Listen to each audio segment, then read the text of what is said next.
이민신속회 5월 7일 수요일 말씀 나눔 시간입니다. 기도하겠습니다.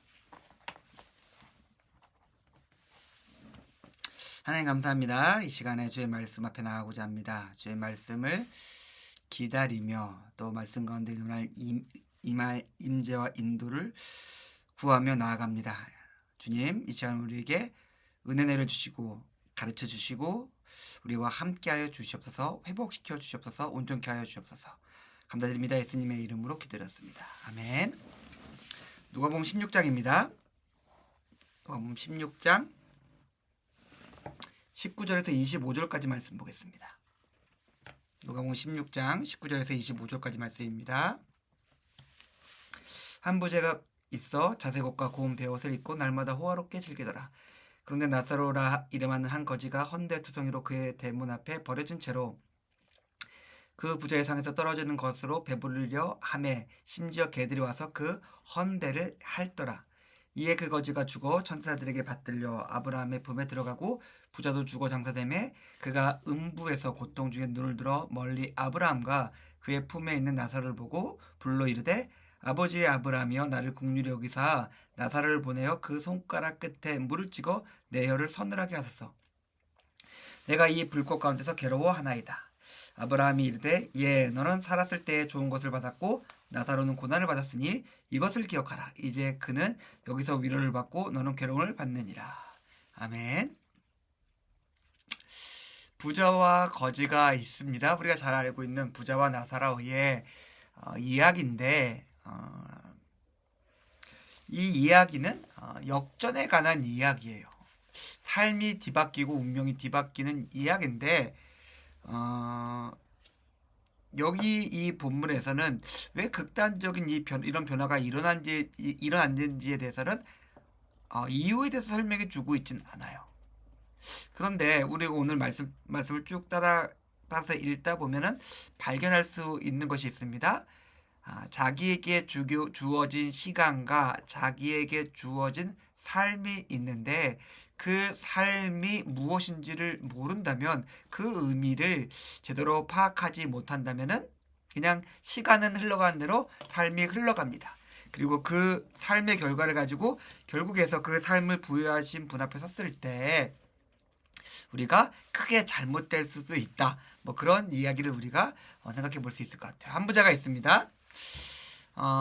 이 부자는 부자예요. 좋은 옷 입고 맛있는 거 먹고 호화롭게 삶을 즐기고 있습니다. 근데 너무나 많아가지고 흘러 넘치는 거죠. 의도하지 않았던 자기의 넘치는 것들이 가난한 자들에게 흘러갈 수 있을 만큼 넉넉하고 많은 것들을 살았습니다.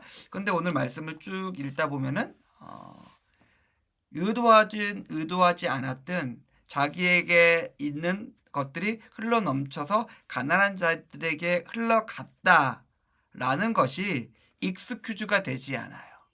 어떤 내 삶의 공로나 내 삶의 의가 되지 않는다는 것을 알 수 있습니다. 특별히 뭔가가 없어요. 약간의 종교적인 삶이 있었고 오늘 성경 본문에 보면 적선했어요. 동양하는 사람들에게 그냥 적선은 한 것 같아요. 그런데 그의 삶의 중심에 있었던 것이 무엇이죠? 사치와 낭비였습니다. 그리고 그것이 그의 삶과 마음의 중심이었고 삶과 마음의 중심이 사치와 낭비에 있던 사람에게 그 끝은 정해져 있었다는 것입니다. 결국 마음의 중심에 그러니까 곁다리에 여러 가지로 그냥 부속물로 스키다시로 몇 가지를 갖다 놓을 수는 있어요.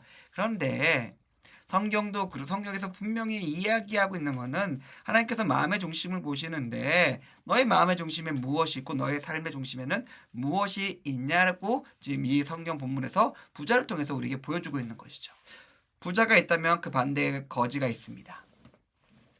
나사로라 하는 거지고 그의 삶의 모든 부분은 비참했습니다. 집 밖으로 그러니까 성경에 나오는 문둥병자도 그렇고 다른 병자들도 그렇고 부양이 안 되니까 집 밖으로 버려졌어요. 가족으로부터도 버림을 받은 거예요. 길 위에 살았고 심지어 들개들이 동네 똥개들이 나사로보다 서열이 높았어요. 그 동네에 있는 똥개조차 나사로는 이기지 못했습니다. 분명히 사람이잖아요. 누군가 그 사람을 알고 그 사람을 챙기고 그 사람에게 필요한 것들을 줬을 때 그 사람을 돌봐줬다면 당연히 똥개보다는 좋은 삶을 살겠고 훨씬 더 나은 삶을 살았겠죠. 그러나 그런 것이 없었습니다. 그저 부자의 적선처럼 그냥 생각날 때마다 가끔 흘러서 넘쳐 나오는 부자의 대문에서 그 삐짓고 나고 흘러나오는 그 잉여물만이 그의 유일한 희망이었습니다. 열려있진 않지만 삐짓고 흘러나오는 것들을. 부자의 이런 부자의 이런 대문은 언제나 굳게 닫혀 있지만 부자의 선의가 아니라 어쩔 수 없어가지고 다 담지 못해서 넘쳐 흘러나오는 것. 거지는 그것에만 희망을 품고 살아가고 있었습니다. 우리의 삶에서 선한 부분이 그냥 어쩔 수 없이 해야 되는 것에만 머물러 있다면은, 그리고 그렇다면 우리의 선한 삶, 의로운 삶은 어떤 것이어야 되고 어떻게 무엇을 행해야 되는 것이냐라고 했을 때 단지 적선하는 것이 아니라 거지 나사로가 그래도 동네 똥개보다는 위에 있을 수 있게 그 사람 내 마음이나 내 소유나 내 필요가 아니라 그 사람을 바라보며 그 사람을 온전케 하는 것. 예전에 그 강도를 만난 사람에 대한 사마리아인의 비유처럼 야 이렇게까지 하시네 라는 것들이 우리의 삶의 의로움의 기준이 된다는 것이죠. 그저 내 남는 시간에 내가 할 수 있는 조그만 일을 가지고 내가 쓰고 남은 것들을 잉여된 것들을 던져놓은 것들은 결코 이 부자의 선함보다 위에 있을 수 없다는 것입니다. 이 부자와 나사로가 있습니다. 너무나 극단적으로 달랐던 부자와 나사로에게 똑같은 일이 발생합니다. 죽음이죠. 순서도 없어요. 예측할 수도 없었고 어떻게 손쓸 방법이 없었습니다. 죽음이 그들에게 임했습니다. 그런데 나사로가 죽자 천사들이 그의 영혼을 받들러 하늘로 올라갔어요. 뭐죠? 그는 삶 속에서 아무것도 못했어요. 길 위에서 비참한 가운데 나서 길 위에서 생활하다가 그냥 길 가운데서 그냥 죽었을 거예요. 아무것도 이루지 못했고 공로도 없었습니다. 근데 성경에 나오는 에녹과 엘리야와 같은 모습으로 영광으로 하늘로 올라갑니다. 왜 거지에게 이런 영광이 주어졌을까요? 뭘까요? 부자와 비교해 보겠습니다. 부자는 압도적으로 나사로보다 행한 게 많았어요. 그래도 그의 대문을 삐집고 나온 것들로서 몇 사람은 먹고 살았잖아요. 선한 일을 한 것이 있다면은, 의로운 일을 한 것이 있다면은 부자가 나사로보다는 압도적으로 많았을 겁니다. 그런데 왜 거지는 하늘로 올라가고 부자는 지옥으로 갔을까요? 동일합니다. 부자의 삶과 마음의 중심을 하나님께서 보셨듯이 하나님은 이 거지의 마음의 중심을 보셨어요. 이 어떤 마음인지는 알 수 없어요. 그러나 우리가 몇 가지 유추할 수 있죠. 그의 가난하고 갈급하고 하나님을 향한 온전한 마음은 아브라함의 품에 안겨서 위로를 받을 정도로 하나님이 보시기에 충분한 것이었기 때문에 그렇습니다. 우리의 마음이 그래요. 다음에 기회 되면 나눌 수 있겠지만은 제가 언제나 강조하는 게 가난한 마음에서 그렇게 강조하는 게 바로 여기에 있습니다. 가난한 마음은 그냥 그 자체로 하나님 앞에 가는 심령이 가난한 자는 복이 있나니 천국이 저희 것이며 애통하는 자는 복이 있나니 저희가 위로를 받을 것이며 마음이 청결한 자는 복이 있나니 저희가 하나님을 볼 것이다. 제가 누차 강조드리는 천국에 있는 사람의 1번, 2번, 3번의 가치가 그렇기 때문에 그렇습니다. 우리의 마음의 중심에 무엇이 있냐는 것이죠. 부자에게는 어떻게 보면은 너무 가혹한 일이 벌어집니다. 그가 악인은 아니었던 것 같아요. 근데 그가 그의 삶의 중심에 있었던 한 가지가 있죠. 자기 인생을 즐겼습니다. 그는 자기 인생을 즐기는 사람이었어요.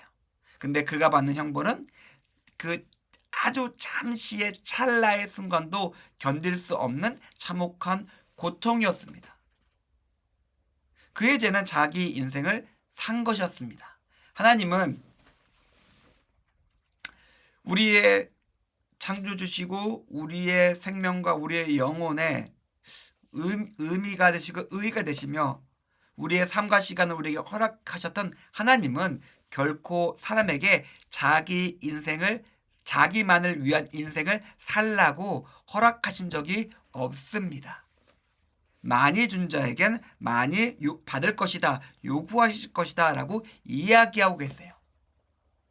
자기가 받은 은사가 있다면, 자기가 받은 달란트만 있다면 그만큼 우리는 하나님을 사랑하며 이웃을 사랑하며 그 삶으로서 하나님과 동행하며 살아야 됩니다. 부자는 마음이 급했어요. 지옥에서도 마음이 급했어요. 보나마나 이 지옥을 향해 그가 사랑하는 사람들이 한 명씩 한 명씩 걸어 들어오게 뻔했거든요.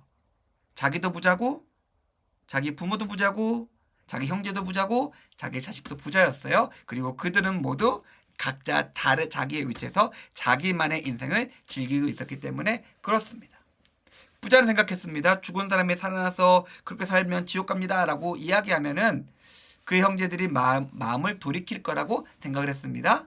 근데 아브라함의 생각은 달랐고 현실도 그렇지 않았다는 것이죠. 그들은 지금 충분한 경고의 말씀을 듣고 있고 우리 역시 지금 말씀을 보며 성경을 가지고 살아가고 있으며 하나님의 음성을 듣고 살아가고 있습니다. 어떤 사람은 이 성경 말씀과 설교와 지금 우리의 마음 가운데서 인도하시는 성령의 인도하심을 받고 받아들여서 하나님의 뜻을 따라 그 뜻에 순종하며 살아가고 있습니다. 그러나 그렇지 않은 사람도 많이 있다는 것이죠. 엄청난 일이 일어나면 사람들이 마음이 바뀔까요? 기적 같은 일이 죽었던 사람이 살아나는 것 같은 역사가 일어나면 사람들이 마음을 바꿀까요? 사람들이 마음을 바뀌고 사람을 살리는 것은 우리의 귀에 들린 하나님께서 이미 우리에게 주신 말씀입니다. 그리고 그 말씀에 순종하는 마음입니다. 인생을 즐기자. 조심하십시오. 우리는 인생을 즐기기 위해서 창조받지 않았습니다.